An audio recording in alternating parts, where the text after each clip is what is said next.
también por sus niñas, para que sus niñas pudieran ver este documental. Y entonces Christopher me regaló esa foto que le hicieron a Yamilet Giraldo 2 días antes de ser asesinada. Entonces ver esa chica tan joven, tan llena de vida, con sus niños, con su vida plena, como fue brutalmente asesinada siendo un testigo protegida en nuestro país, un país garantista. Ahora hablaremos de todo eso. Vamos a presentar oficialmente a Mabel Lozano, también para la gente que ya nos sigue desde las redes sociales. Mabel es escritora, es guionista, es directora de cine y es una de las voces más comprometidas del mundo contra la trata de mujeres son prostituidas, porque hay que aprender también a hablar con propiedad. Yo antes decía prostitutas, no lo volveré a decir jamás. Son mujeres prostituidas. Gracias por tu incansable labor, por tu labor de concienciación que haces a través de tus documentales, a través también de tus libros. Ahora se entiende, después de ver esto, Mabel, por qué se somete una mujer, porque el miedo existe, es real, lo acabamos de ver. Te quitan la vida. Claro, siempre preguntamos, de hecho, durante 4 años y medio yo estuve trabajando con el proxeneta, el protagonista del libro El proxeneta, y yo le preguntaba, ¿por qué no denuncian las mujeres? ¿Por qué no denuncias? No os olvidéis que somos un país garantista, un Estado de Derecho. ¿Cómo es posible que no denuncien? Y me decían, hombre, Mabel, porque las amenazas, las coacciones son reales. Y fue él el que me habló de Yamilet Giraldo en primer lugar. A partir de que él ya me hablara de Yamilet Giraldo, terminamos el libro. Yo quería hacer esta película, pero también durante muchos años hemos hecho un trabajo, lo hemos hecho desde mi productora, es decir, mi equipo, porque esta cifra que habéis visto ya no es esta, ahora son 47 mujeres asesinadas en situación.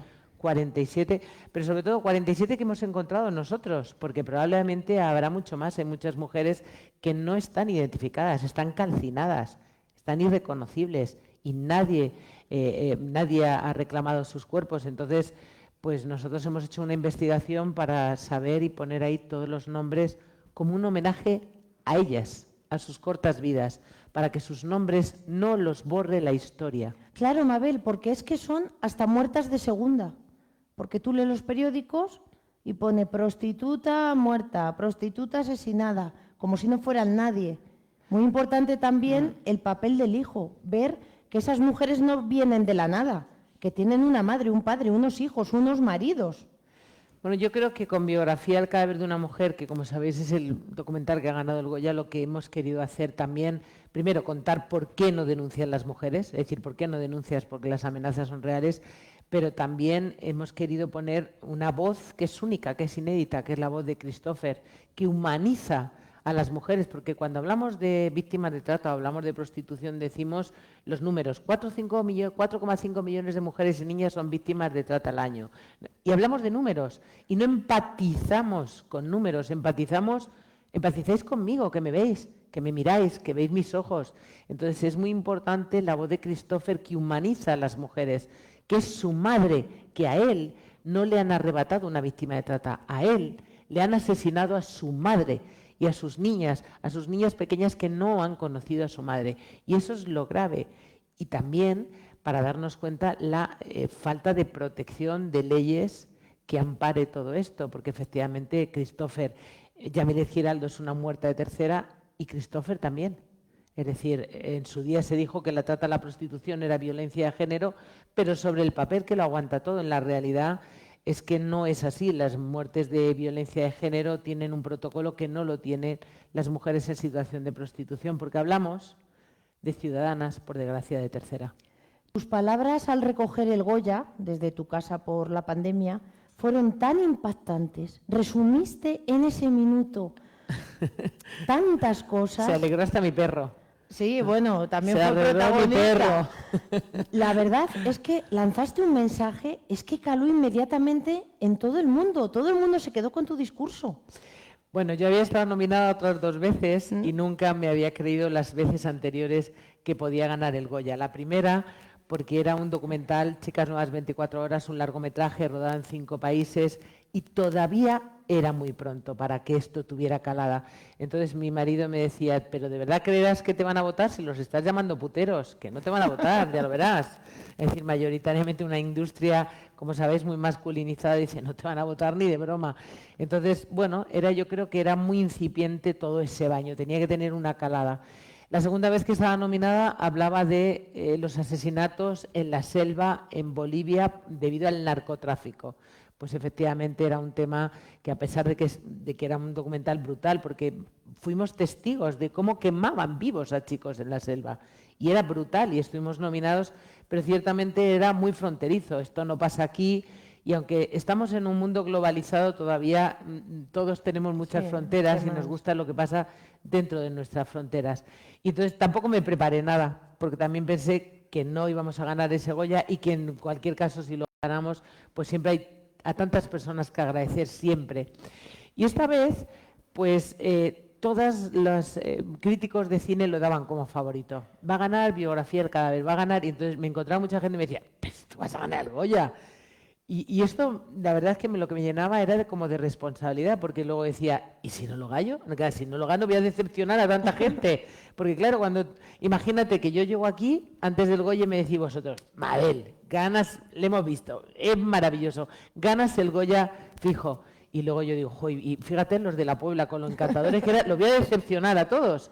Entonces tenía ese miedo de decepcionar a tanta gente, pero por otro lado también mi marido me dijo, ¿y si lo ganas? Tienes 1 minuto.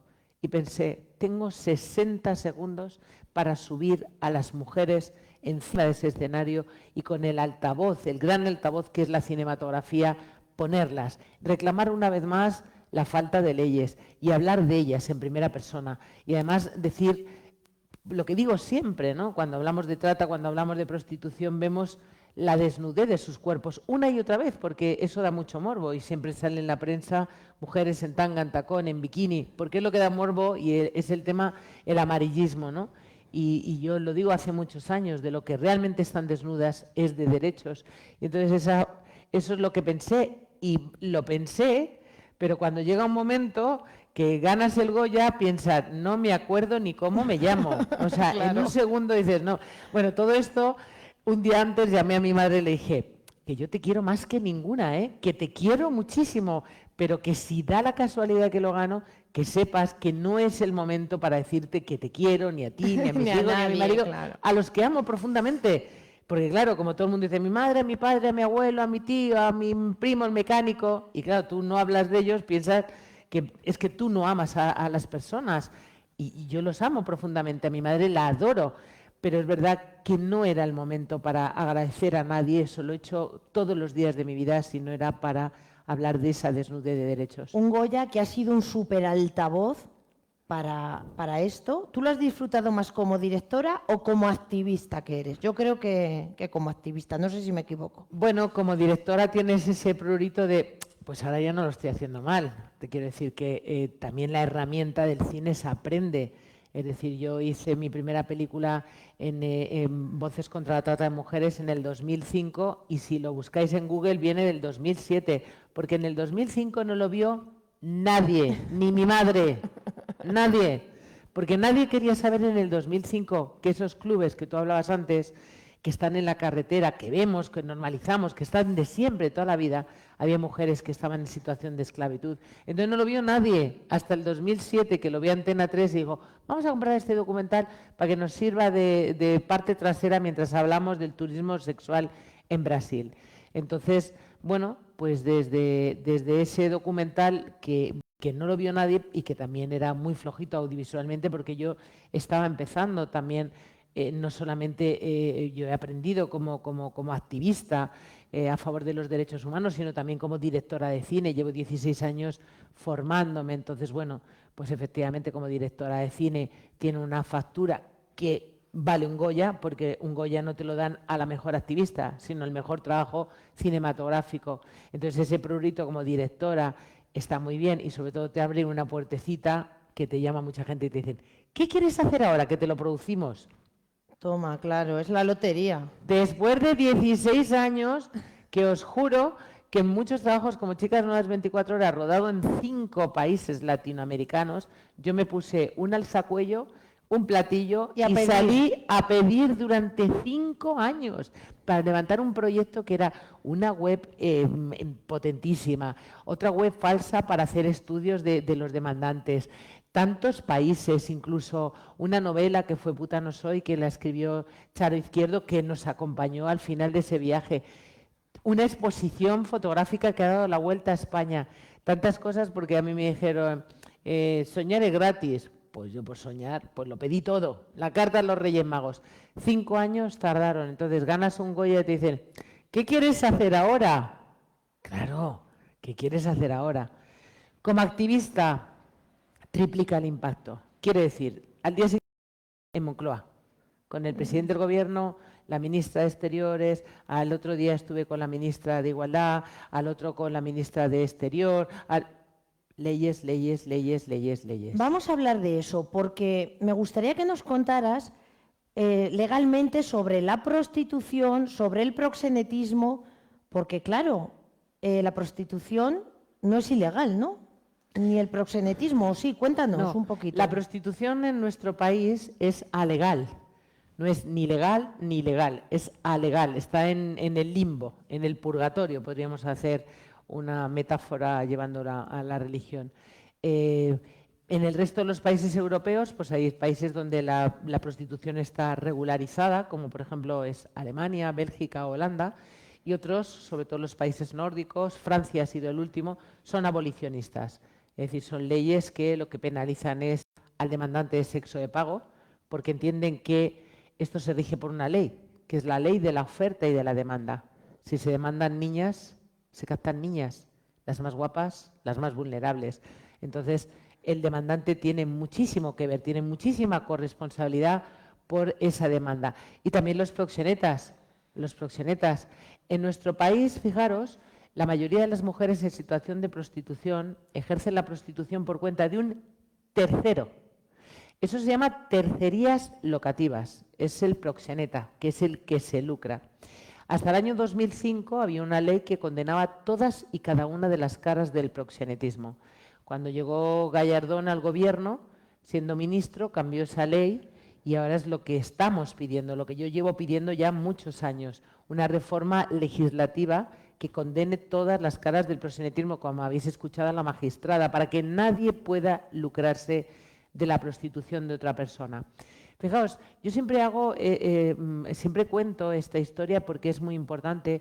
Cuando estaba rodando este corto sobre el narcotráfico en Bolivia, en el interior de Bolivia, me encontré mujeres tan pobres, tan humildes, que si yo le hubiera dado $20 por sus riñones, me los hubieran vendido. Estoy segura. Y además podrían haber dicho, pero si es libre, son sus riñones. Y también es más, los riñones solo se necesita un trocito así. Si no fuera porque las leyes contra la donación de órganos son magníficas, el 50% del mundo no tendría 2 riñones. Porque ¿para qué quieren los pobres 2 riñones? Y los ricos muriéndose, los ricos o no tan ricos, las personas del primer mundo muriéndose en diálisis, no tendrían. Todos irían con una raja de aquí a incluso aparecerían muertos para extraerles los órganos, que la gente en el primer mundo iría con una neverita a llevarlos a que se lo pusieran. Afortunadamente no se puede, porque para eso están los derechos humanos, no se puede. Pero claro, podríamos decir, ¿pero por qué no? Si los riñones son suyos, que hagan con los riñones lo que quieran. Vamos a llevarlo a la prostitución, vamos a llevarlo a la trata. Aquí no pasa nada. Decimos, ¿pero si son sus cuerpos? Si los quieren vender, ¿que los vendan? No se puede, porque para eso están los derechos humanos, porque no tienen elección, porque lo que vemos de verdad, porque lo demás tiene que ver con el imaginario. Pretty Woman es una película y tiene que ver con el imaginario. Una prostituta que entra, que sale, que encuentra el amor verdadero, que es guapo, que es rico, que es Richard Gere. Hombre, el cine es mucha tela, ¿O no? Pero la realidad es muchísimo más sórdida. La realidad es que lo que vemos en nuestro país son mujeres que ejercen la prostitución por cuenta de un tercero, que es el que se lucra, y no son francesas ni alemanas. Son colombianas, son paraguayas, son nigerianas, son rumanas. ¿Qué tienen en común esas nacionalidades? Pobreza, desigualdad, falta de oportunidades, machismo. Mujeres que vienen buscando lo que todos y todas queremos, una oportunidad, una vida digna, ser felices. Y lo que se encuentran es ese engaño. Entonces, con respecto a la prostitución decimos, no, hombre, si ella es libre, ella ha dicho que sí de ejercer la prostitución. ¿Acaso ha tenido alternativas? Lo dices en el libro, ¿No? en Pornoexplotación, la pobreza es un arma contra las mujeres. Mira, yo imparto muchas conferencias en Colombia, que incluso, fijaos, me contrata el gobierno colombiano y yo siempre que voy, como les pongo verde, digo, no sé por qué me contratan, ¿no? Porque según voy, ellos dicen, no, porque hay mucha trata de venezolanas, y digo, ¿y de colombianas? No, las venezolanas, las colombianas.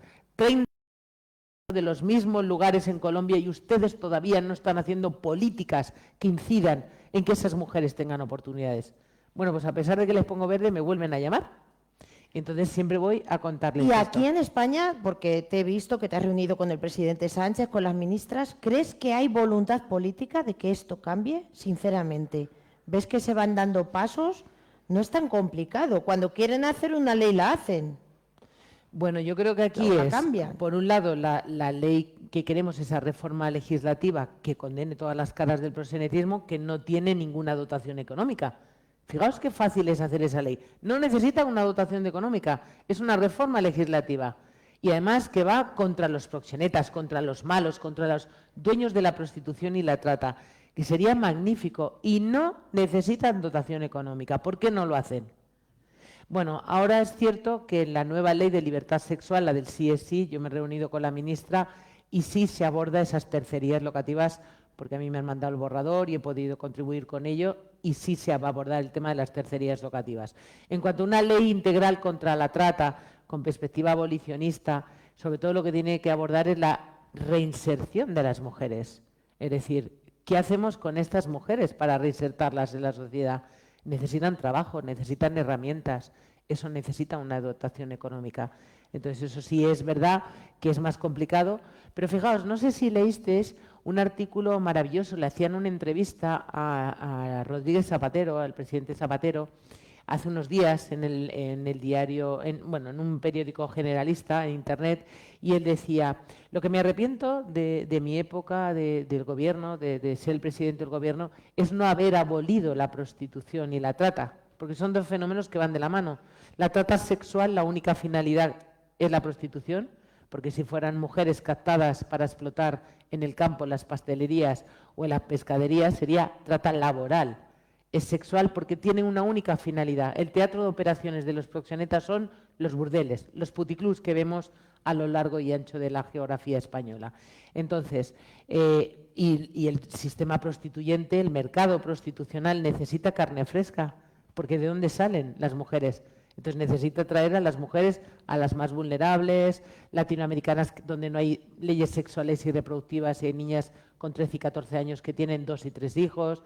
Es decir, buscan a las más vulnerables y cada vez la trata, la prostitución tiene rostro de niña cada vez más joven. Entonces, dicho esto, esta ley abolicionista o ley integral contra la trata necesita herramientas, necesita trabajo, necesita una dotación económica. El Zapatero que decía, dentro de unos años miraremos este momento y diremos cómo una sociedad como la nuestra, una sociedad garantista, una sociedad democrática, ha podido consentir la discriminación, la violencia, los asesinatos, qué es lo que supone realmente la prostitución, explotación sexual, trata. De mujeres y de niñas, de cada vez más niñas, como tú bien dices. ¿Se puede luchar contra la explotación, Mabel, y a la vez dotar a las mujeres que se prostituyen de algún tipo de legalidad en ese trabajo, que ya sé que no hay que llamarlo trabajo? Te lo digo por la sentencia de Evelyn, esta chica que era prostituta o prostituida del Club Flowers, que ha salido ahora hace poco, que ha conseguido ganar como que ella trabajaba en ese club, demostrar No. que ella trabajaba ahí. No, yo creo que eso ahí ha habido un bulo tremendo. No. Desde los años 80 hay sentencias favorables a favor del alterne. Es decir, en el caso de esta mujer, porque ya es una mujer hecha y derecha, en el caso de esta mujer demostró que ese club, al margen de que ella ejerciera la prostitución, pero lo que puso es una denuncia porque ella pactó con el dueño de este establecimiento un 50% de las copas que consumían. Y ese 50% de las copas no se lo dieron. Entonces era una denuncia por ese porcentaje del alterne. Por tanto, es una denuncia a favor de un alternista. No puede haber nunca jamás, en este momento, puede haber una sentencia a favor de una trabajadora sexual porque no existe el trabajo sexual y porque la prostitución no es legal. Entonces no puede haber en ningún caso una sentencia a favor de una mujer prostituta o prostituida. Es una sentencia a favor de una mujer alternista que reclamaba el 50% que había pactado con este club con los clientes. Mabel, ¿tú qué le dirías a la gente que quiere legalizar la prostitución? Que dice que eso es bueno, que eso sería dinero para el país, que tendrían una situación normal como cualquier otro trabajador, como si ser prostituta fuera un trabajo normal. Como cuando yo voy a la radio o tú vas a, no sé, yo es que, claro, no lo veo un trabajo. Bueno, siempre hay que preguntar, primero hay que decir, ¿es un trabajo que te parece normal, pero también te parece normal para tus hijas, para tus hermanas, para tu mujer? ¿Para quién te parece normal? Es decir, ¿nosotras queremos que nuestras hijas sean prostitutas? ¿Con sus derechos? Claro. ¿Sus pagas dobles? No. ¿Su seguridad social? ¿Pero cuánto puede durar eso? ¿2 años, 3 años? A ver, el demandante de sexo de pago quiere una mujer de 14, de 15, de 18, de 19. No las quiere de 30. Es que es así. Por tanto, ese es el recorrido que tiene. 1, 2. Cuando hablamos de voluntariedad, es que ella lo ha elegido libremente.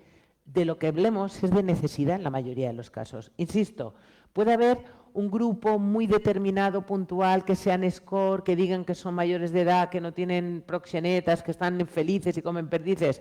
Puede haber ese grupo. Si a ese grupo le llamas 5 años después, ya no están tan felices y están en un club. Y si las llamas 10 años después, están en la calle. Esa es la realidad del sistema prostitucional que está pensado para explotar brutal a una mujer. Por otro lado, cuando hablamos de libertad, no, ellas lo han elegido. Pero ¿qué opción tenía esta mujer? ¿Qué opción tiene una niña de 19 años que tiene 3 hijos en Paraguay? En Paraguay no existen los derechos sexuales y reproductivos. Vemos que niñas con 14, 15, 17 años tienen 3 hijos, muchas veces producto de violaciones de sus padres biológicos, de sus hermanos, de sus vecinos. Esa es la realidad. Y que ella ha dicho que sí. ¿Pero qué opción ha tenido? ¿Dónde está la alternativa? Tú has elegido en libertad, yo también. Hablamos de la no elección, de un contrato absolutamente desigualitario entre un proxeneta que tiene dinero y te ofrece, ven a España, vas a ganar mucho dinero, y tú que no tienes ninguna otra opción, que no tienes alternativas. Entonces, ¿dónde está de verdad ahí la voluntariedad? No hay ninguna voluntariedad, no existe porque no hay opciones, porque no hay alternativas. Entonces, la palabra libertad es de la que se llena la boca mucha gente cuando no conoce la realidad de lo que hay detrás. Fijaos, en Alemania la prostitución es legal. Hay un colectivo, según las fuerzas y cuerpos de seguridad del Estado, siempre pensar que es la punta del iceberg cuando tiene que ver con la trata y la prostitución, de unas 68.000 mujeres. Menos de un 2% de estas mujeres se han dado de alta en la Seguridad Social y lo podrían hacer.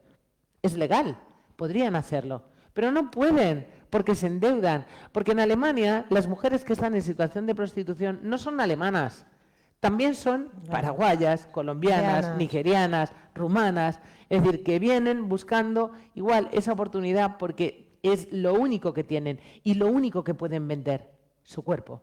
Entonces, esa es la realidad. ¿Por qué no se dan de alta? Porque eso se suma a su deuda. No pueden pagar el sitio donde están, la deuda del viaje que he contraído con el empresario. En ese caso es empresario, no es proxeneta. Entonces, lo que vemos es que es un consentimiento manido, que lo que hay detrás efectivamente es la gran brecha entre hombres y mujeres, entre ricos y pobres, la desigualdad y sobre todo, fijaos en España, cómo está denormalizada la prostitución y delegitimada. Yo no sé si alguna vez os habéis preguntado, ¿qué hay detrás de ese burdel? ¿Qué hay detrás de ese puticlub? ¿En qué situación están las mujeres? ¿Están porque quieren? ¿Están porque les gusta muchísimo estar con hombres y ganar mucho dinero? No, los hombres les dan asco, la mayoría. Están porque no tienen de otra. Porque, insisto, no hay elección, no hay alternativa. Tú llevas ya muchos años, Mabel, tratando este tema. Bueno, te has convertido en una experta, pero todo tuvo un inicio que fue Irina. ¿Qué significó Irina para ti? Bueno, Irina, yo soy de un pueblo, soy castellano-manchega, como vosotros, soy juego en casa. Qué gusto, de verdad. Qué gusto estar aquí con vosotras y vosotros. Seguro que muy poquitos vosotros, ¿no?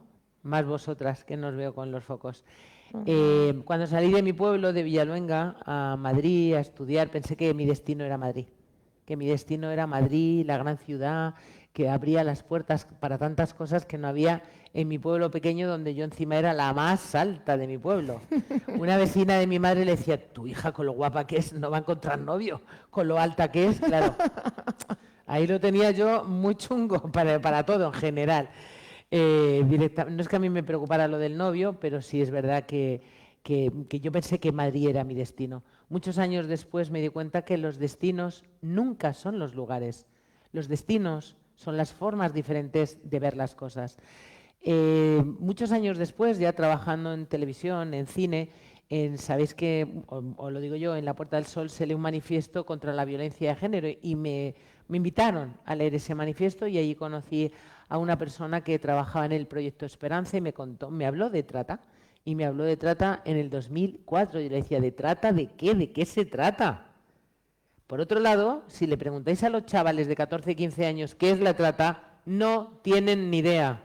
Es decir, ¿dónde viven nuestros hijos e hijas? En burbujas, porque no tienen ni idea. Bueno, pues entonces yo no sabía nada y aquella mujer maravillosa me habló de lo que hacían, del proyecto y me presentó a Irina. Irina era una chica rusa de 19 años que quería exactamente lo mismo que todos y todas las que estáis aquí.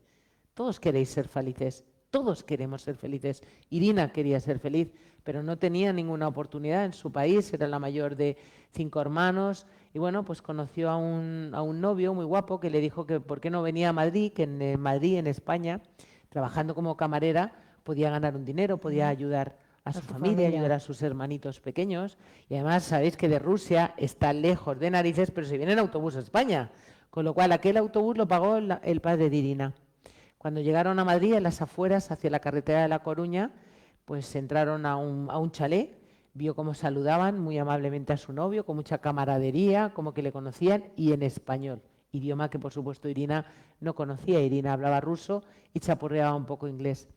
Y vio cómo le daban un sobre. Ese sobre contenía 3.000 euros. La había vendido, la vendió, como se vende un trozo de carne, como se vende este agua, como se vende un saco de carne, que es lo que yo dije la noche de los Goya.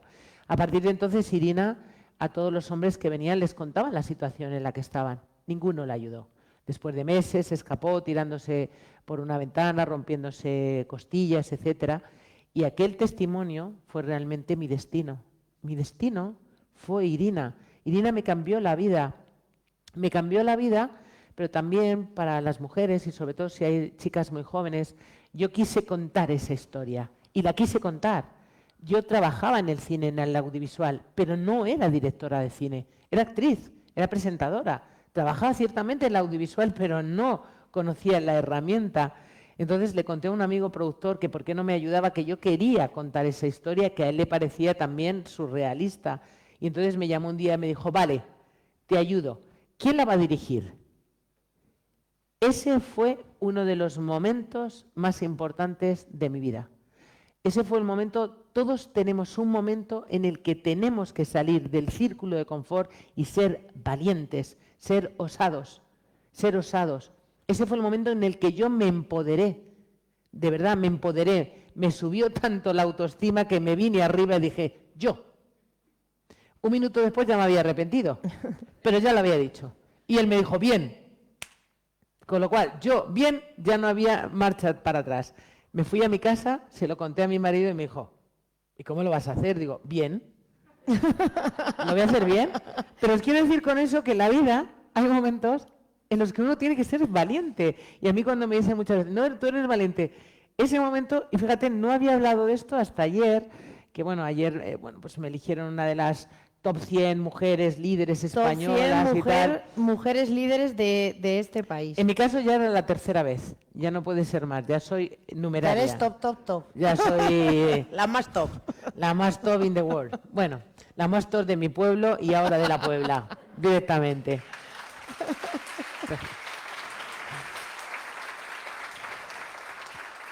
Pero no me había acordado de esto y entonces me dijeron en el discurso, solamente 3 de estas elegidas top, teníamos que dar un discurso a todas las otras mujeres top y todas las mujeres, pues ser la inspiración para otras mujeres, ¿no? A mí ser referente de otras mujeres siempre me llena de responsabilidad, porque digo, yo tengo algo que merezca la pena ser un referente, siempre pienso, ¿no? Y me llena de, como un poco de preocupación, de verdad, yo soy un referente. Y entonces ayer me dijeron, no, pero tienes que contar momentos en cómo te inspiraste, cómo fuiste. Y de repente recordé aquel momento que estaba en un centro comercial y mis hijos estaban pequeños, que eran malos de narices, daban un coñazo. Encima son mellizos. Mellizos, malos de narices. Mis hijos cogían una botella de cristal y se la rompían en la cabeza de su hermano para ver si eso era duro o blando. O sea, yo durante años vivía en la consulta del pediatra y cuando se empezaban a romper brazos me decían, no pasa nada. Cuando mi hija ya llevaba 3 brazos me dijo, preocúpate, Mabel, que no llega mayor esta. Y así estamos, es decir, entonces estaba en ese centro comercial con unas amigas, con los niños y tal, y fue como esa decisión de yo. O sea, me vine arriba, me empoderé. O sea, tuve esa valentía y esa osadía de decir yo. De verdad que luego me arrepentí, pero me arrepentí un momento y luego ya dije yo. Y entonces ese fue el momento que también marcó esa diferencia en el que yo me puse detrás de la cámara y nunca jamás me volví a estar delante. Me veis en programas de opinión y siempre hablando de lo mismo, de violencia, de trata, de esclavitud, de mujeres. Pero nunca volví a estar delante de la cámara. Yo fui muy coherente hace 16 años, 16. En el 2005 yo cogí la cámara por primera vez, cogí la cámara, este amigo, mis ahorros y me fui a Rumanía a contar esta historia tenebrosa de un delito. Bueno, no era ni un delito, la trata no es un delito hasta el 2010 de este fenómeno. Entonces, desde entonces nunca me volví a poner delante de la cámara. Pero fijaos, como soy una mujer, siempre que me presentan dicen, Mabel Lozano, modelo. Modelo. Actriz, presentadora. Exacto. Y mi hijo lo oyó una vez y me dijo, pero mamá, qué vergüenza con lo mayor que eres, ¿modelo de qué? ¿Pero modelo de qué? Digo, no, es que claro, como soy una mujer, pues les mola todo lo de modelo, pero por Dios, que fui modelo con 20, pero con 19 repartía paquetes en una empresa de publicidad para ayudar a pagar mis estudios. Entonces, si me quiere decir todo el currículum, que a mí me da igual, pero dilo todo.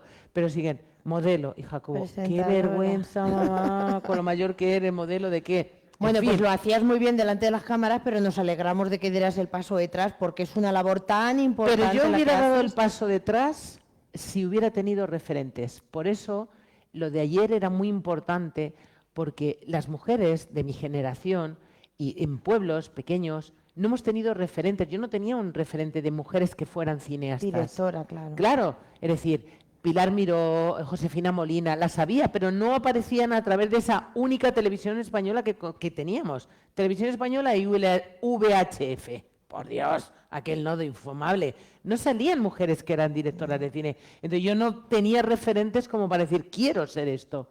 Por eso la importancia ahora que tenemos las mujeres, las chicas, de que romper todos los techos de cristal, que no os digan lo que queréis o lo que podéis ser. Podéis hacer y ser lo que queráis, pero es cierto que ahora hay referentes. Es decir, yo ahora he conocido todas las directoras de cine. Probablemente yo hubiera sido directora de cine antes. O sea, fue lo de Irina y por eso yo nunca... Es decir, me dicen, ¿y no te sientes que no te han explotado como actriz? Digo, me han explotado todo, no había más que dar. O sea, yo había tocado todos los techos que podía dar y ahora como directora lo veo con grandes actrices. Yo había tocado techo. Nunca me había planteado que quería ser actriz. En cambio, como directora, como cineasta, no paro de formarme porque intento que conocer mejor la herramienta para saltármela. Lógicamente, habéis visto que hay documental, ficción, yo utilizo, pero para eso lo que tienes que es conocer esa herramienta y sigo formándome porque sigo teniendo mucha inquietud por la vida, muchísima curiosidad por la vida. Vamos a hablar en nada de pornoexplotación, pero me gustaría hablar también del Proxeneta, porque es un libro increíble. ¿Tú cómo contactas con este hombre? Miguel el músico, si no me equivoco. El proxeneta, que creo que no tenéis proxenetas aquí, pero que lo vendrán. tenéis que comprar cuando venga a encargárselo a Olga porque es increíble. Yo creo que este es el libro.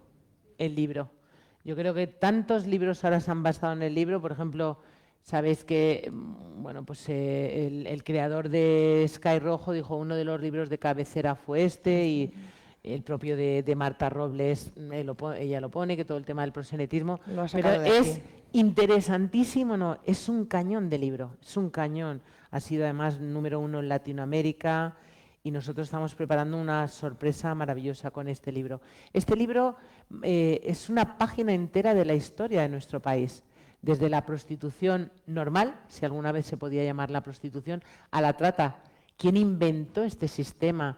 ¿Qué hay detrás de los puticlubs? ¿Cómo? Pero sobre todo es una historia real, es la historia de Miguel el músico, que es un ex proxeneta condenado y sentenciado por prostitución coactiva y trata de seres humanos, que estuvo en la cárcel de Herrera de la Mancha, aquí en Ciudad Real. Un día suena mi teléfono y me dicen, Mabel, sí. Mira, me llamo Miguel, me apodan el músico y soy un proxeneta. ¿Cómo os quedáis? Pues yo creía que era un amigo mío, como había perdido el Atleti, que me llamaba para decir, el Atleti es malísimo.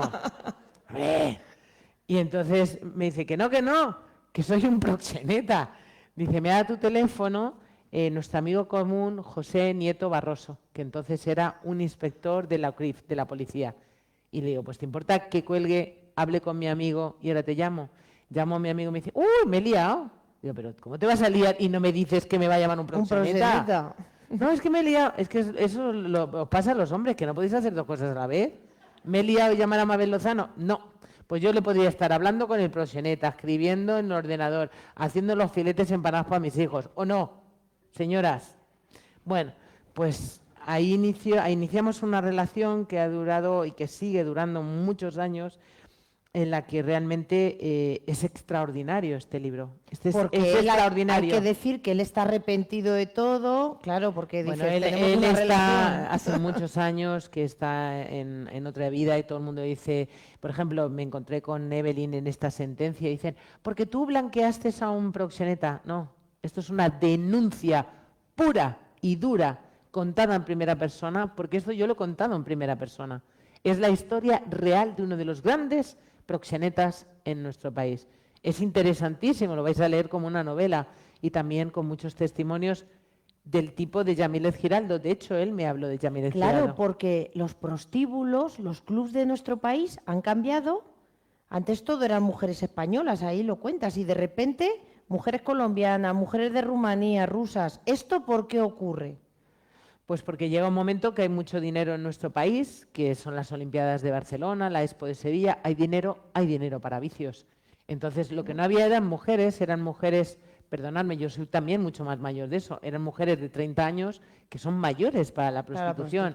Y eran mujeres españolas, mujeres, alguna que otra portuguesa, y entonces, bueno, pues no había mujeres, y estos hombres fueron, bueno, pues copiaron de los colombianos, copiaron de los portugueses y empezaron a traer las mujeres desde sus países de origen. En el 92, en el 94, cuando yo hablaba de trata en el 2005, nadie hablaba de trata en este país. Nadie. No ocupaba ningún periódico. Ni siquiera las fuerzas y cuerpos de seguridad del Estado se preguntaban por qué en esos lugares donde había mujeres españolas, ahora había mujeres latinoamericanas, exóticas, cada vez más jóvenes. Nadie hablaba de este tema, nadie, absolutamente. Mi primer documental, Voces contra la trata de mujeres, fue el primer documental que se hizo en este país sobre ese tema. Yo pensaba que esto no lo sabía nada más que yo, el Proyecto Esperanza, APRAN, 4 personas y yo. Porque si no, ¿por qué no ocupaba portadas? ¿Por qué no cerraban esos clubes si había mujeres en situación de esclavitud extrema? Hasta que conozco al músico y me dice que empezaron en el 94, en el siglo pasado. En el siglo pasado, fijaos los años que nos llevan por delante. Cuando las fuerzas y cuerpos de seguridad del Estado empiezan a ver por qué hay tantas mujeres colombianas, ellos ya están en Paraguay. Claro, nos llevan muchísimo. O sea, la delincuencia va 20 pasos por delante de la justicia. Entonces, es un libro único, inédito. Es decir, es que es un libro interesantísimo que os lo vais a beber y que no hay, pero que ya habrá. Y como voy a volver en noviembre, pues cuando vuelva me los traéis o los firmo. De eso hablaremos también. Tú colaboras desde hace muchos años también con las fuerzas y cuerpos de seguridad del Estado y pornoexplotación lo has escrito junto a Pablo J. Conelli, que es un policía experto en trata. Cuéntame cómo surge tu relación con él. Bueno, desde hace muchos años imparto muchas conferencias para formar a las fuerzas y cuerpos de seguridad del Estado, tanto a policía como a fiscalía, como a, bueno, ya os he dicho, tanto en España como en los países de origen, en Colombia, en Bolivia. En Bolivia formo a fiscales, a jueces. O sea, imparto muchísimas formaciones para la detección de víctimas, etcétera. Entonces, Pablo y yo nos conocemos como José, son policías de la OCRIF que trabajan con la trata y coincidíamos en muchos sitios. Entonces, en una de las veces que coincidimos en la Universidad de Málaga impartiendo una conferencia sobre trata, los dos hablamos de cómo nos estábamos encontrando que las redes que trafican con seres humanos, ya en lugar de traer a las mujeres para la prostitución, las estaban captando para la pornografía en vivo. Y los dos habíamos visto que mujeres, y habíamos estado con testimonios de mujeres, de chicas muy jóvenes, que eran captadas para el porno en vivo. Y entonces decidimos empezar a investigar sobre este tema. La investigación también es que lo mío es muy largo, todo el mundo dice, pero es que al final, es decir, hay que tener muchísimo talento para escribir una novela, pero claro, al final una investigación son años de investigación. Es decir, este libro yo creo que lo ha utilizado todo el mundo que esté hablando, incluso lo que os he dicho de Sky Rojo, su propio creador, dice, ha sido nuestro libro de cabecera, ¿no? Lo que pasa es que no lo ha debido leer muy bien. No, porque la serie, madre mía, sí, te iba a comentar. Se blanquea mucho el tema, porque claro, es lo que vende. Pero bueno, durante muchos años hemos investigado en pornoexplotación y lo que nos hemos dado cuenta, uno, es cómo la prostitución normal está migrando a las fronteras digitales. Empezamos a investigar toda la pornografía en vivo y llegó el confinamiento, llegó la pandemia. Durante el confinamiento, los clubes, los puticlubs, que están a puerta de calle, la mayoría se han cerrado por razones obvias, porque las fuerzas y cuerpos de seguridad del Estado pueden entrar. Pero los pisos no, porque los pisos están a nombre de particulares. Entonces, muchas mujeres, mucha prostitución ha migrado a esos pisos, pero muchas, sobre todo las mujeres más jóvenes, han migrado a esas fronteras digitales. Han estado recibiendo a los hombres a través de las TIC, tecnologías de la información y de la comunicación. WhatsApp, Instagram, TikTok, todas estas cosas que realmente, bueno, pues las mujeres han migrado ahí para recibir igualmente a ese demandante de sexo de pago que no se ha conformado con la situación, y lo que hemos estado es haciendo un estudio maravilloso con pornoexplotación, que es una grandísima herramienta estamos en el siglo de la tecnología, nuestros hijos, que son la generación Z, son nativos digitales, eso es su medio, y la pornografía nunca había sido ni tan agresiva ni tan accesible. Claro, porque el porno también ha cambiado muchísimo y detrás del porno hay explotación, hay prostitución, algo que realmente no te planteas. Tú dices una película porno, son actores, llegan, tal y cual, pero no, es que hay explotación, mujeres engañadas, mujeres secuestradas, drogadas, chicas, niñas como las vuestras, niñas extorsionadas. Esta es una herramienta para padres y madres. Pablo y yo nos lo planteamos de cara a nuestros hijos. ¿Qué están viendo nuestros hijos? Durante el confinamiento nuestros hijos han estado muchísimas horas en sus habitaciones. Todos tienen un teléfono móvil, hay acceso a Internet en muchas casas, con lo cual la pornografía está a golpe de clic. ¿Eres mayor de edad? Sí, ya está. Y esa es la entrada. Llegan muy jóvenes, a muy temprana edad, sin un pensamiento crítico de lo que es la sexualidad, porque somos un país muy pudoroso, no hablamos a nuestros hijos de sexualidad, nos da muchísima vergüenza. Hace muy poco estaba en un instituto y un chaval de 17 años, un chaval como una torre, como un castillo, me decía, no, a mí mi madre me dijo que yo había nacido porque mi padre le puso una semillita al ombligo de mi madre. Antes de ayer, ¿eh? Hace 50 años, claro, no se entiende. Claro, entonces, entre que no hablamos de sexualidad a nuestros hijos y que tienen ese acceso, todos, la mayoría es muy negacionista, los míos no, los vuestros también, porque los vuestros son normales, porque son chicos normales, son chicas normales. Y entonces la pornografía siempre ha habido, pero nunca había sido esta pornografía tan agresiva, tan accesible, a golpe de clip, brutal, se ritualiza en la calle, en la manada, las manadas es la pornografía grupal. Hemos visto, tenemos en pornoexplotación testimonios reales, por ejemplo, el de una chica normal, sus padres son universitarios, viven en Madrid, tienen 2 hijas y como la niña sube un vídeo y a través de ese vídeo pues la dicen, oye, ¿por qué no subes otro que te vamos a dar dinero? Eso se llama sexting y a través de que ella les da el vídeo ya sufre sextorsión. Ahora tienes que hacer esto, tienes que hacer lo otro. Porque si no tu vídeo se va a ver en todas partes. La chica, la niña española, de padres españoles universitarios, es testigo protegida. Cuando hablamos de esto en los institutos, la mayoría de los chavales tienen sus redes sociales abiertas. ¿Pero cómo las tenéis abiertas? No, vosotros no podéis tener las redes sociales abiertas.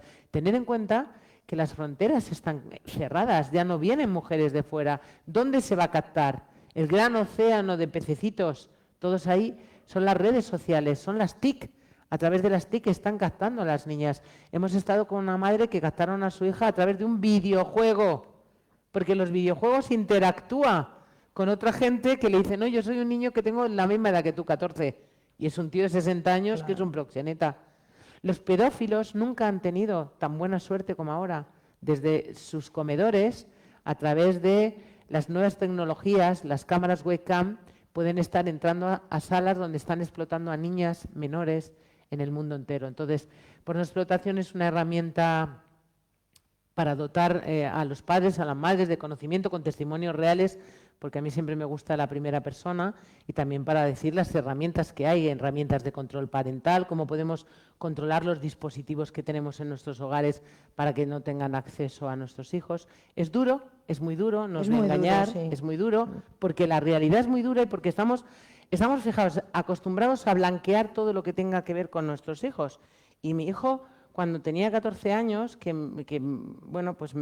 es un tío muy listo, me traducía las películas y tal, y claro, siempre me pedía pasta y tal. Bueno, lo normal, yo trabajo para ti, me estás explotando, tengo 14 años, mamá, ¿me compras? Y yo siempre le compraba juegos de la Play, los FIFA, el FIFA tal, y tal. Él trabajaba y yo le compraba sus videojuegos, y un día me dice, no, pues ya no quiero el FIFA tal, quiero el Call of Duty. ¿Y eso qué es?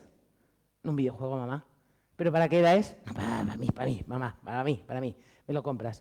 Y entonces, bueno, pues vamos a la tienda a comprar el videojuego y veo que el videojuego no es para su edad, esto no tiene tu edad. Mamá, lo tienen todos mis amigos. Y eso a mí no me dice nada, que lo tengan todos tus amigos. Mamá, lo tienen todos mis amigos, es que yo quiero jugar con ellos y quiero este color, este juego. Y entonces yo hice eso de abrirlo. ¿Podemos ver este juego en la tienda? Un juego que cogían una metralleta, y la cabeza de las personas volaba en trocitos. Tin, tin, tin, tin. Eso es lo que están viendo nuestros hijos. Nuestros hijos están viendo pornografía. Esos son los juegos de nuestros hijos. Es decir, una pornografía que prepara para la violencia, no para la sexualidad. Unos juegos que son violentísimos, pero luego nosotros no somos capaces de hablar con ellos de determinados temas, porque a ver si les hace daño hablar como... Es que hay que educarles, porque claro, ellos ven ese porno y es su primera relación con el sexo, y claro, pueden llegar a pensar que eso es lo normal, que las personas nos relacionamos así y nos acostamos y que a las así. chicas les gusta que le metan en un ascensor y que las violen 6 tíos. O ahora que hay las violaciones estas faciales para vomitar y cosas realmente, vamos, que te quedas muerta. Y claro, ellos lo ven y pueden pensar, es que esto es así, a la chica le gusta esto. Bueno, por eso es muy importante educar. educar, El y libro es esto muy es importante una para los herramienta para padres. saber cómo enfrentar ese tema y bueno, yo creo que os puede servir muy bien y sobre todo para saber en el mundo que vivimos. Claro, Es que luego vivimos en un mundo digital. el libro también me gusta porque desmiente muchas cosas del porno. Por ejemplo, la industria del porno. Tú lo dices, Es un chiringuito. ¿qué industria? No hay nadie dado de alta. Es todo dinero negro, como la prostitución. Y en cuanto a lo que vemos de la pornografía en vivo, pues estamos viendo que una mujer está siendo explotada en una sala en Colombia. Todo esto cuando lo leáis lo entenderéis. Una mujer está en Colombia, el servidor está debajo del mar. Bueno, es que es como la prostitución, es que la pornografía, fijaos cómo se blanquea la pornografía, sobre todo la pornografía que está funcionando hoy en día, que es la pornografía en vivo, lo que denominamos prostitución 2.0. Veréis, yo antes decía que es muy difícil separar la trata de la prostitución, porque, o sea, por algo muy claro, la trata sexual, la única finalidad es la prostitución y la prostitución necesita de la trata. Bueno, pues tampoco se puede hablar de pornografía sin hablar de prostitución. Es imposible. Por tanto, son términos que que están todos unidos. La prostitución 2.0, que es la pornografía en vivo, que es, bueno, pues ahora mismo la que más demanda tiene, la que más. Pero fijaos cómo se blanquea. Cine para adultos, entretenimiento para adultos. Se blanquea muchísimo. Es un negocio turbio, como la prostitución. Turbio, opaco, que en el caso de la pornografía deja víctimas de un lado y del otro de la pantalla. De un lado de la pantalla porque necesita miles de mujeres cada vez más jóvenes para los contenidos, muchas de nuestras propias hijas que están ahí subiendo vídeos sin tener que apagar las redes sociales, y las víctimas del otro lado, que son chavales cada vez más jóvenes que llegan y acceden a la pornografía de una manera casual, porque con 10, 12 años tienes curiosidad, teta, culo, y ya la propia web te redirecciona a los grandes contenedores de pornografía. Entonces, eso no tiene nada que ver con la moralidad, no tiene nada que ver con la moralidad, tiene que ver con la sexualidad, y con la sexualidad sana. Yo quiero estar con ella y ella conmigo, desde una relación igualitaria, en democracia, desde la empatía y el deseo compartido. Esto no tiene nada que ver con la moralidad, porque cada vez que hablan de eso, la moralidad, porque los que soy de derechas, de católicos, digo, pues conmigo falla las dos, a ver si soy de Toledo, a ver si gana alguna acierta, ¿no? Esto tiene que ver con realmente educar a nuestros hijos en esas relaciones afectivos sexuales sanas, desde la empatía, desde el deseo compartido, desde relaciones igualitarias y en democracia. Da igual de dos hombres, de dos mujeres, es decir, pero insisto, desde esa empatía y desde ese deseo compartido por ambos. Claro, porque nadie certifica que lo que tú estás viendo sea consentido. Es que tú estás viendo a una mujer y lo mismo está drogada, está siendo extorsionada, está secuestrada por su propio proxeneta. Es que es muy fuerte. Y luego las vejaciones, porque no es lo mismo una actriz porno que un actor porno. También hay... ¿A que conocéis el nombre de un actor porno muy famoso español? ¿Cómo se llama?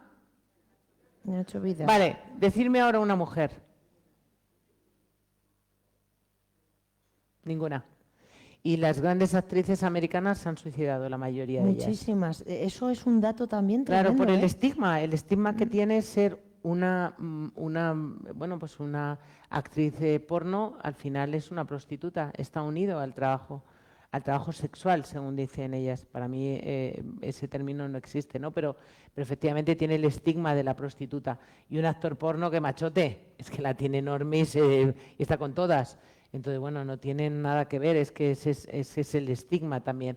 Pero insisto, la pornografía es el gran virus de este siglo que se inocula por los ojos y que efectivamente estamos viendo que además crea una adicción, mucho más que incluso la cocaína. Con menos adicciones que la cocaína, ya una persona es adicta. Hay un estudio que dice que se empieza consumiendo 3 minutos y te acaba consumiendo la vida. De hecho, uno de los testimonios que tienes por explotación es un chaval que empieza con Interview, con las revistas de Interview que lleva a su padre, luego el Plus, luego tal, y le destroza la vida, porque es altamente adictivo. Pero claro, no está tan mal visto como si eres un yonki o si eres un alcohólico, porque esto no tiene a priori un signo externo de nada extraño. Claro. Y entonces, en ese sentido, pues está más aceptada, la pornografía está socialmente más aceptada. Lo que deja claro el libro es que la pornografía está entrelazada totalmente con la prostitución y con la trata. La verdad es que yo creo que la gente no se hace una idea, o realmente yo leyendo el libro he descubierto que es así.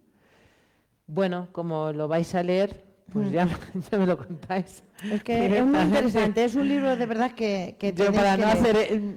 hacer, es una grandísima herramienta. Yo creo que son dos libros muy duros. Es que, claro, yo no escribo novela, yo escribo ensayos con muchísima documentación, muy trabajados, y además escribo ensayos de lo que luego trabajos que hago como directora, y que son cosas que me las encuentro directamente, y entonces pues realmente son muy duros, pero porque la vida es muy duro. Pero insisto, como voy a venir en noviembre Claro, a de eso presentar, vamos a hablar, porque Mabel está escribiendo un nuevo libro sobre otro tema duro, que es el cáncer de mama, que ella mismo ha padecido, está operada hace un año, justo. el año pasado tuve en cáncer y esto en Goya. ¿Habéis Toma visto? ya. ¡Viva la evolución! Cuéntanos sobre ese libro. ¿Has visto? Un cáncer y un Goya. Sobre ese libro se llama, para que os hagáis una idea, se llama Te invito a un mojito. ¡Te invito a un mojito! El título es genial. Es que el título es genial y os contaré en noviembre porque se llama ese título, que es un título que he puesto yo, y solo os hago un pequeño spoiler del libro. Eso es lo que me dijo el cirujano, bueno, el anestesista, porque yo estaba con una bata, con el culo al aire, haciendo fotos del quirófano y del instrumental. Y claro, yo decía, Mabel, que te tenemos que operar, que voy a hacer un documental. que te tumbes, porque yo había hecho un documental y había rodado a un hombre que le estaban poniendo una malla porque tenía una hernia, porque no conseguimos que ninguna mujer que se estaba operando de cáncer, que no se iba a enterar, pero nos autorizara rodar la intervención. Entonces, este señor nos autorizó, lógicamente él no se iba a enterar, pero nos autorizó y el equipo médico. Entonces, claro, rodamos en un documental de cáncer, pero ahí como si fuera una operación, ¿no? Como un poco sobre los ojos del cirujano. Pero se veía el instrumental y yo siempre pensé, seguro que la gente que conoce esto dice, esto no es para operar una teta, esto es otra cosa. Aquí me van a Y entonces pillar. yo quería verlo. Y entonces dije, ¿cómo que me anestesio aquí? No, yo quiero entrar al quirófano. Que no. Y yo entré al quirófano y empecé a hacer fotos allí del instrumental hasta que el anestesista me dijo, a ver, túmbate ya directamente donde me iban a operar, ya no ni fuera, aquí. Y ahora yo te voy a invitar a un mojito. Y ese es el libro. Pues va a ser un libro fabuloso, seguro, con mucha energía positiva como la que tiene Mabel. Me gusta también porque te he oído decir, hay que cambiar también el lenguaje con lo del cáncer. Luchadoras, las guerreras. No, la gente que no supera un cáncer también ha luchado. Es que parece que solo son luchadores los que lo vencen. Te has visto todo lo mío. Esto es una todo, campaña, todo. una campaña que he hecho como directora, Sí. maravillosa, por encargo. Es que es muy importante el lenguaje, Mabel. Sí, es que cuando de repente, bueno, primero, cuando tienes un cáncer, nadie se atreve a decirte la palabra cáncer. Y entonces te ven y te dicen, oye, ¿y tú qué tal estás de lo tuyo? Y tú dices, ¿del cáncer? Y se quedan como, uy, sí. Ah, pues bien, del cáncer estoy bien, sí, ya he terminado la radioterapia. Pero todo el mundo, oye, ¿y cómo vas? ¿Cómo vas tú con esto? ¿Del cáncer? ¿Con el cáncer? Y descolocas a todo el mundo. Cáncer. Yo he tenido un cáncer de mama. Y hay que llamar a las cosas por su nombre, porque cuando las llamas por su nombre, realmente también les pierdes el miedo. Y sobre todo porque hay que llamarlas por su nombre.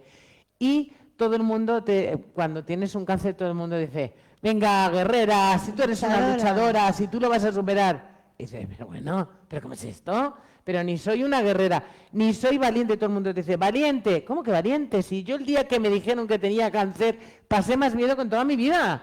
Ninguna valentía, ninguna, basta ya. Sobre todo a las mujeres, valiente, luchadora, todos esos temas bélicos. Esto es una enfermedad, no es una guerra, no es una batalla. No somos guerreras, somos mujeres que hemos tenido una enfermedad que se llama cáncer de mama. Y que además, ciertamente hay que superarla con muy buen rollo, pero sobre todo, a las mujeres todo el mundo te exige que tú estés encantada de la vida. Es verdad que yo he tenido un cáncer en un estadio muy incipiente y afortunadamente, y también por mi carácter, tal es así que de repente mis hijos me veían tan normal que le encuentro a mi hija hablando por teléfono, hablando con un amigo, no, pero el cáncer de mi madre es bueno. Y digo, ¿cómo que bueno? Pero si esto no es bueno ni malo. Esto no es guapo, el bueno, el feo. Mi cáncer es malo, malísimo. Pero malísimo, pero tiene una cabeza el dragón, no 5. Pero no hay cánceres buenos. Entonces, yo creo que con esta campaña que yo la he dirigido y he escrito el guión con Paca Díaz, que es con la que he escrito este libro, las dos queríamos derribar todos esos términos bélicos y todo esto porque sobre todo una mujer que se muere de cáncer dice, es que yo no he luchado, claro. Es que no soy valiente. Pero bueno, es un libro sin banalizar esto, porque esto no se puede banalizar, porque de esto se mueren muchísimas mujeres, pero es cierto que le hemos puesto mucho humor y yo creo que es un libro muy gracioso, con mucho humor, contando todo y contando cosas que no nos han dicho a nosotras, que nadie te dice. Y entonces nosotras hemos hecho como tu apellido. Periodismo. Como Mota. Lo hemos cascado todo en el libro. Ahora lo hemos cascado todo. Y además hemos gimnasias y vitaminas y cosas maravillosas y recetas de cocina. Entonces es un libro estupendo que en noviembre, como me ha parecido todo esto tan maravilloso, hecho, en noviembre vengo aquí al primer sitio a presentarlo. Pues eso está hecho. En noviembre nos tomamos un mojito con Mabel Lozano. Muchísimas gracias, Mabel. Vamos a darle la palabra al público. Encendemos luces para que Mabel os pueda ver las caras y a ver si tenéis alguna cuestión. Aunque hemos hablado de muchísimas cosas, os vemos un poquito mal. Olé. Venga, a ver quién se anima. Todos pocos, ¿eh? Por allí, chicos. Lorena, espera, que te... Eres Lorena, ¿no? O Patricia, no veo. Casi. ¿Patricia o Lorena? Laura. Hola, Laura. A la tercera. Te quería preguntar qué piensas tú sobre la infantilización de la enfermedad del cáncer y el lazo rosa. Bueno, a ver, es que yo creo que os tenéis que esperar a que venga noviembre, pero bueno, te anticipo. El lazo rosa, ñoño para aburrir 3 pueblos. Pero vamos a decir una cosa a favor del lazo rosa. Ha hecho que se visualice mucho el cáncer de mama. Y eso lleva investigación, investigación, investigación e investigación. El lazo rosa es como todo que chupiguay y qué tal, y el racito rosa, que yo creo que si ves la campaña que yo he dirigido, que se llama Ni vencedoras ni vencidas, no tiene nada que ver con el lazo rosa. Ya lo verás que no tiene nada, no se parece nada. La tienes en YouTube, la tienes colgada, búscala. Pero ciertamente hay que decirlo que gracias a ese lazo rosa se ha hablado mucho del cáncer de mama y gracias a ese lazo rosa yo no he tenido quimioterapia. Con el mismo cáncer que yo he tenido, las mujeres hace 15 años hubieran tenido radio y quimio. Son durísimos, durísimos los tratamientos del cáncer. Porque todo el mundo dice, bueno, la radio, bueno, hay que darse 32 sesiones de radio. Todos los tratamientos, ciertamente, la quimio es mucho más. Yo me hubiera tenido que dar los 2 tratamientos. Afortunadamente, gracias a la investigación, hoy en día, cuando no tienes ganglios y tal y cual, pues bueno, pues solo te tocan 32 sesiones de radio. Entonces, insisto, todo eso ha propiciado lo que necesitamos las mujeres. Los números que salen de mujeres que vamos a tener cáncer de mama en el 2030 es que no vais a dar crédito. Es brutal. Con eso os lo recordaré en noviembre, pero no os olvidéis de las mamografías, de las ecografías y tal, porque eso os salva la vida. Os toca y os toca, pero eso os salva la vida. Entonces no tengáis miedo a hacerlo y a autoexplorar. Y no os olvidéis de eso nunca, nunca, porque eso es lo que salva la vida. Entonces, bueno, hay muchas cosas que decir del cáncer y el cáncer. También es verdad que a lo mejor lo que podemos hacer es que tengáis el libro un poco antes para que lo leáis, porque tiene un tono muy especial y es muy especial y así podemos también tener un diálogo, ¿os parece? Pues genial, nos parece genial. ¿Tú has tenido cáncer? quería decirte, no, pero tengo una persona muy cercana y me afecta directamente. Quería decirte que antes la pregunta era directamente sobre Sky Rojo, pero tú lo has respondido porque creo que Sky Rojo hace la misma función que el Lazo Rosa. No sé si me explico. Blanquea, sí. Blanquea, pero a la vez da visibilidad. Sí, lo mismo. Entonces creo que es un tema muy controvertido. Yo dejé de verla, no puedo ver eso porque Yo también. me parece que blanquea y trata las chicas Bueno, monas y tal. sí, pero, están preciosas siempre, sí. pero a la vez ha puesto en el candelero un tema que no lo puso Amelia Tiganus en su momento, porque desgraciadamente la gente no se ha visto ese programa, pero sí Sky Rojo. Bueno, también porque Amelia Tiganus, que es mi íntima amiga, no llega a todos los sitios, por desgracia, y Sky Rojo, pues al final, con la pandemia, pues todos consumimos muchas más plataformas de lo que hubiera sido antes. Es decir, esto lo ha propiciado también la situación que hemos tenido del confinamiento. Sí, es que lo blanquea, es que no tiene nada que ver. Las 4 cosas que dicen que tienen que ver con la trata están copiadas del proxeneta, lo han dicho ellos, pero lo dicen, no se ve. Ahí siempre ellas están fenomenal. Pero es cierto que de alguna manera lo blanquea, pero también de alguna manera se habla de que detrás de la prostitución está la trata, está la explotación y está tal. Yo creo que tenemos que quedarnos con que es una ficción, que es muy importante. Es una ficción, es un cómic con muchísima testosterona, porque pensar que eso es la realidad, pues la verdad es que no es la realidad. Pero bueno, pues esto es lo que hay. Muchísimas gracias. Laura, muchísimas gracias. Laura, gracias. ¿Alguien más tiene alguna pregunta? ¿Os animáis? Por allí.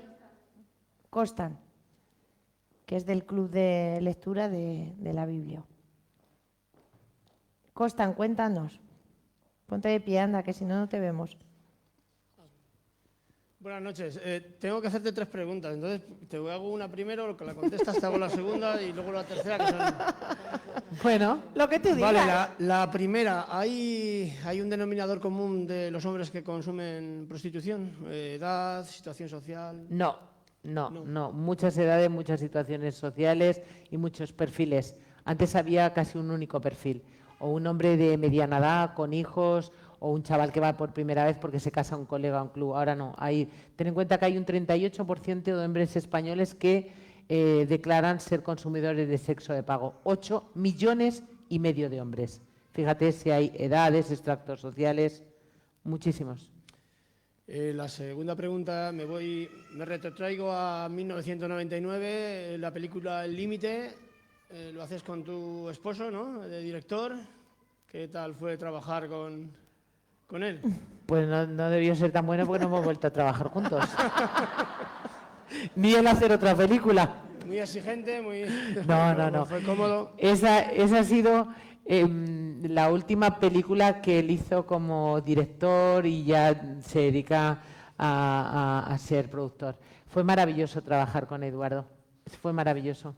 Y para mí ha sido muy importante en mi vida tener un productor también director, porque es un pepito grillo. Como director, como directora, pues tú al final tu metraje te encanta y no eres capaz de quitar nada. Entonces necesitas a alguien al lado, no solamente que te quiera, sino que tiene criterio. Y Eduardo tiene criterio.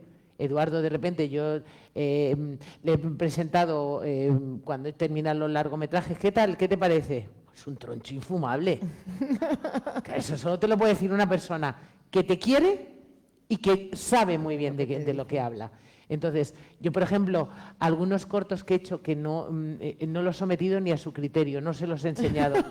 No te atreves. No me he atrevido. Y me dice, qué cobarde. Y le digo, sí, súper cobarde. Por ejemplo, biografía lo vio en el estreno. Pero no por nada, sino porque yo quería que lo viera en el estreno. Quería saber si se emocionaba. Es maravilloso. Sabe, me quiere, tiene criterio, con lo cual... Y una de las personas que más se alegró de ese Goya fue mi marido esa noche. Fue el que más gritó, el que más celebró, el que más aplaudió y en serio, el que fue maravilloso en ese sentido. Y la que Tiene cosas malas, ¿eh? No creáis que es un marido divino. Estamos hablando de marido vinculado al cine, ¿eh? Con lo bien que habías quedado. Bueno, pero para que no piensen toda la señora, se ha llevado el mirlo. No. Como todo el mundo, es decir, pero es cierto que en ese sentido de lo que tú me has preguntado, pues efectivamente vivo con un director, con un productor, entonces pues compartimos muchas cosas y sabe mucho y lo comparte conmigo. Me ha enseñado también a amar y a respetar mucho esta industria, a ser muy respetuosa. Y la tercera pregunta, que es la que más intrigado me tiene, cuando en Villaluenga de la Sagrada jugabas al fútbol, ¿de qué jugabas? ¿De defensa, centrocampista? Es que es entrenador de fútbol.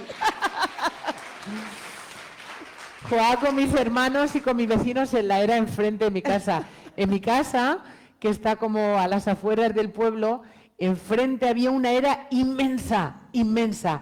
Y todo mi barrio nosotros éramos 6 hermanos. Mi hermana, que era la pequeña, que nació la última, claro, yo tenía 4 hermanos chicos y yo era la única chica. Y estaba rodeada de vecinos. Entonces todos teníamos la misma edad, entonces salíamos a la era a jugar al fútbol. Entonces no había niñas con las que jugar a la Nancy ni a la... Había que jugar al fútbol y al churrobá. Entonces, no, siempre me dejaban de portera porque era la peor. La que no he dicho. Claro, pero no te lo imaginabas. Claro, eran todos niños y yo chica, claro. Entonces yo sacaba una silla, me sentaba en la portería en una silla. Entonces me gustaba mucho. La verdad es que recuerdo con tantísimo alegría y con tantísimo amor toda mi infancia en esa era, mi madre y tal y cual. Yo creo que todo eso me ha hecho tan feliz que a pesar de que yo me enfrento a tantos demonios por mi profesión, a tantos demonios, creo que todo ese amor hace que yo tenga ese carácter. Por otro lado, cuando he sido mayor he querido volverme a poner las botas y jugar al fútbol, pero ya soy muy cagueta, digo, me van a romper algo y no, y ya soy muy cagueta. Muchas gracias, muchas gracias. Bueno, pues también creo que nos llegan, Pilar, algunas cuestiones a través de las redes sociales. Coge el micrófono, súbete aquí y nos cuentas qué le están preguntando a Mabel, porque nos están viendo también desde un montón de sitios. Mabel, cuéntanos, Pili. Pues la verdad es que sí, y Súbete. muchos de los comentarios... Sí, me voy a subir, tú tranquila. Porque una cosa que no sé si le habrá pasado a ustedes, pero además de estar con una escritora, directora de cine, estar al lado del Goya, la verdad es que... Cuidado, cuidado. ¿Me permite? Sí, bueno, no sé si me la tengo que poner porque si salimos juntas sin mascarilla nos van a machacar, ¿eh? Bueno, como ustedes, vamos a pasar. Hay un montón de comentarios que les agradecen la charla. Qué maravilla poder escuchar tan cerca a Mabel, qué importante que conozcamos todo lo que está diciendo. Gracias por tu labor y entrega social, Mabel. Hay un comentario de una compañera, bibliotecaria Elisa, de Castillo de Bayuela, y dice: Mabel, soy Isabel, bibliotecaria de Castillo de Bayuela. Mis clubes de lectura han leído tu libro, El Proseneta, que nos ha aconsejado Pilar, y te doy las gracias por ser valiente y tratar este tema tan tabú. Nosotras, las bibliotecarias, pondremos tu libro en manos de lectores y lectoras, sobre todo de ellos, para que sepan y conozcan la cruda realidad. Olé, olé, por la profesión de las bibliotecarias. Y luego dice también, Mabel, ¿no has sufrido amenazas por este libro? Por El Proseneta, me imagino que... Bueno, es que eso es algo que no contaría nunca, porque si yo cuento esto, ya la protagonista no sería Yamilet Giraldo, sería yo. Serías tú. Y eso no puede ser, eso es profundamente injusto. Fíjate, yo cuando vengo de Latinoamérica, cuando venía de la selva de hacer este documental en Bolivia, finalmente yo me metí en el avión, cerraron las puertas y me vine a este país. Soy directora de cine, vivo en Madrid, rodeada de gente que me ama, entonces sería muy egoísta que yo dijera nada, porque entonces yo sería la protagonista. Hablamos de mujeres que vienen solas, que no conocen el idioma, que no tienen derechos, que dejan a sus hijos en los países de origen, que son amenazadas, coaccionadas, vendidas, violadas. La pregunta sobra. Juan José Rodigáñez Molina dice: en toda tu trayectoria como activista, ¿has conocido a alguna mujer que ejerza la prostitución por voluntad propia? Pues el otro día Evelyn, esta chica, decía que estaba por voluntad propia.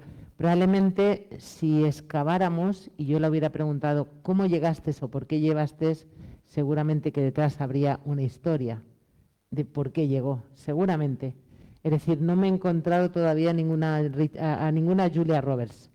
Ahora, Richard Gere, puteros, así. También hay otro comentario, dice, me gustaría preguntarte por qué estás tan comprometida con este tema.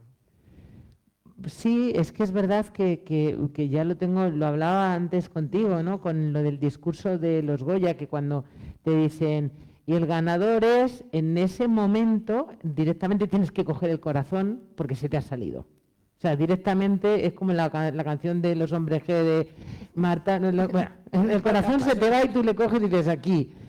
Y piensas, no voy a ser capaz de decir nada coherente. Pero en ese momento empiezas a hablar y te das cuenta que te sale porque yo ya lo tengo en el ADN. Ya es un compromiso como mujer, como madre, como ser humano. Es decir, a mí me parece increíble que convivamos con la esclavitud, que convivamos y además lo normalicemos y podamos pensar o cuestionar que eso puede ser legal, legalizar la esclavitud. No puede ser. Entonces, hecho de eso, no solamente una profesión como cineasta, sino que he hecho de eso algo que todos los días de mi vida me levanto y digo, ¿qué puedo hacer hoy para erradicarlo? ¿Qué puedo hacer hoy para vestir de derechos a estas mujeres? ¿Qué puedo hacer hoy? Porque es verdad que bueno, eso es un Goya, pero biografía del trabajo del cadáver de una mujer tiene una única finalidad, que es conseguir esa reforma legislativa y ese Goya, que es la ley. Entonces, ahí estoy. ¿Cuál es tu equipo, esta pregunta es mía, a la hora de realizar las investigaciones y demás? ¿Cuál es mi equipo? Yo tengo el mismo equipo de siempre. Bueno, yo lo produzco, mi productora es Mafalda Entertainment. Lo de Mafalda es por la rebeldía de Mafalda, ¿no? Y bueno, pues yo cuando quise hacer ese primer documental, pues como no tuve muchos apoyos, monté mi propia productora, que es Mafalda, y tengo siempre más o menos el mismo equipo. ¿Para los libros también? No, para los libros no. Son investigaciones mías. Mías, solo mías. Pues entonces recalco lo que dicen aquí en redes, eres una mujer muy valiente, porque insistir con el tema... Es decir, yo tengo luego el equipo cuando hago la película, Sí, pero las investigaciones son mías, 100%, sola.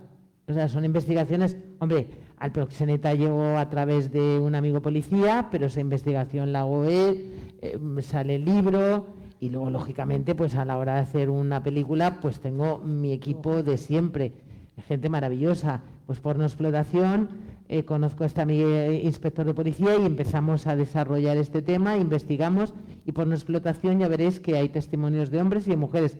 Yo he escrito todas las mujeres, incluida la hija de este hombre, y en los hombres, porque hemos pensado que era más fácil, porque por los cuerpos, yo tengo el cuerpo de una mujer, el de un hombre, y era más fácil que tuvieran más confianza conmigo las mujeres y con él los hombres.